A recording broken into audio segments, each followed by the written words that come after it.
Right now we're going to be talking about the Amethyst Women's Addiction Centre, and they're actually holding a community dialogue symposium June 12th at the Richelieu Vanier Community Centre. And here to tell us all about the symposium and what Amethyst is all about are Diane Rogers. She is the health promotions facilitator for Amethyst. Welcome to the show. Thank you. And we also have Leslie Parlane, who is a First Nations advocate and also a client of Amethyst. Thank you so much for joining us today. Hi, thank you. Well, ladies, it's a real pleasure to have you because, of course, as many people out there know, Amethyst is such an important part of our community. Can you give people a little bit of a background on what it is that you do over there?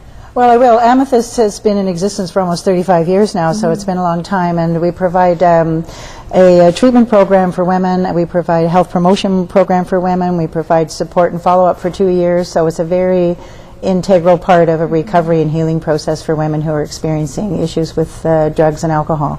And community dialogue is so important to talk about various subjects that affect women here in our community. Can you talk a little bit about some of the goals of the symposium? Well, the main goal of the symposium is to bring all the women together who are service providers and women with lived experience who have had trauma and abuse, sexual assault, violence in their lives, to come and talk together. It's kind of a first time we've been able to get everyone together, to have representatives of the mental health sector, the addictions sector, as well as sexual assault sector, violence against women, domestic abuse. So it's a fairly serious conversation, but we're very excited to have the opportunity to get all the women together to talk about how can we better serve these women in Ottawa. Right, and Leslie, that's why we're so happy to have you today, and really thankful for your presence here, because you're actually sharing some of your stories with us today. How did you get involved with Amethyst? I became a client of Amethyst in 2008. I struggled with alcoholism, and I also have issues with sexual abuse and trauma. And through Amethyst, I completed a lot of their programs, and I was asked to join the committee with Diane. And in being a client with them, I've found my own voice, and now I'm part of this program where it's a way for me to give back and to encourage other women that have been through similar issues to come out to this event and to really contribute. You mentioned in the green room, Leslie, the most difficult part for you was actually seeking help. Yes. And that's, of course, why you're sharing your story, so that other women feel comfortable doing it. What were some of the barriers that were there for you that you didn't want to seek help? Well, when I think back to my trauma happened to me when I was 11, and it took quite a long time. I was 17 when I first started to reach out for help, and when I think back to that time, going to the police was not an option. The police were very scary to me at that point in time. I didn't think that was appropriate for me. So I went to the only place that I thought that I could get help, but as it turned out, they didn't know what to do with me. Right. So that kind of put me onto the road where I am today. And so now when I reached out for help, when I realized I needed help with my alcoholism, and then further on dealing with the alcoholism, and then giving myself a chance to deal with the abuse and trauma issues, Amethyst was a place that I turned to. Yeah. Right, so how has it now changed your life, do you think?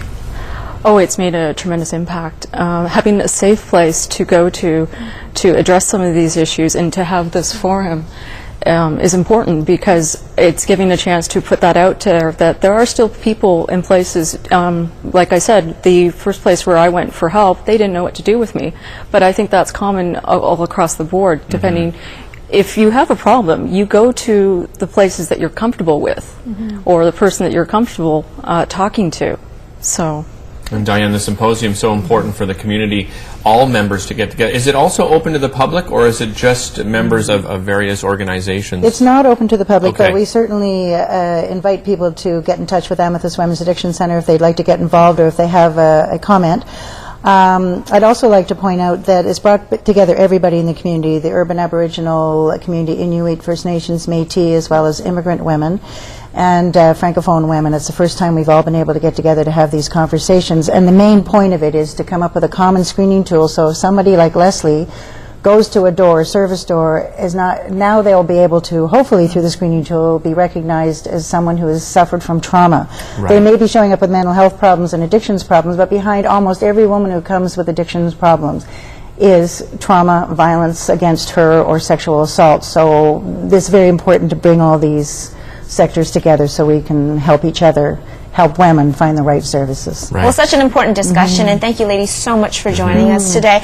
As Diane was saying, they do have a website. It's www.amethyst-ottawa.org. Go there for more information. Thank you once again, ladies. Thank you. Coming up next, Derek, you were down at Spark Street. That's right. The Artists Street, or Yeah, Artist the Way, Artist Alley. right? So I got the full background from Agata and Preston, and we'll come up with that right after the break. Don't go anywhere.